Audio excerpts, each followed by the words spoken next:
Hello, pre-algebra students. We're going to have part 2 now of chapter 8, section 3, linear functions. We finished up part 1 finding out that the equation for Jim and his friends, if he buys burritos, they're $2 each, $1 for taco, and he only has a total of $9 to spend. So this was the equation. We already worked through this problem, and our results found that if he buys one burrito, he has enough money to buy 7 tacos. If he buys 2 burritos, he has enough money to buy 5 tacos. If he doesn't buy any burritos, he can buy all 9 tacos. So the results of example 3 is what we call discrete data. Now these are big words, and I just want to expose you to the idea. Discrete data has space between the data values. In other words, you can't buy a fraction of a burrito. No fractions in discrete data. You can't have a number between 1 and 2. You can only buy 1 burrito or 2 burritos or 0 burritos. You can't buy 1.5 burritos. If it continues, and you can have fractions, it's called continuous data. All right, any value will work. There's no space between your data.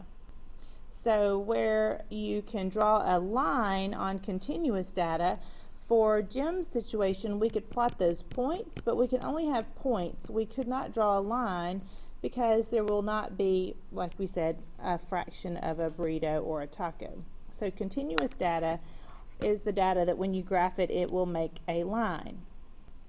Discrete and continuous are just 2 terms I wanted to expose you to. Those are not as important as the next concept I want to talk about. In football, there's something called an interception, which means the other team caught the ball.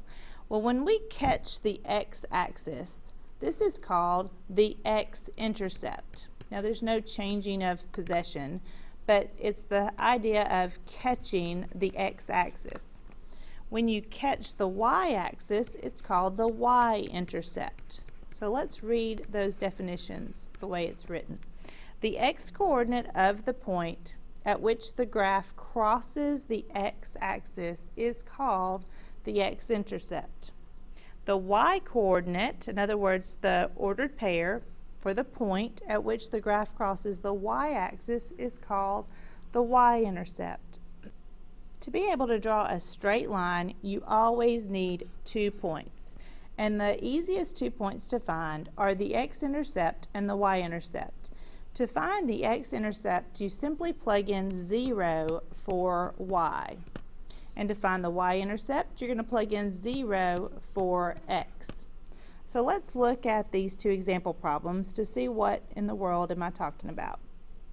We just finished making some charts where we plugged in numbers for x, and we said y equals whatever we plug in for x.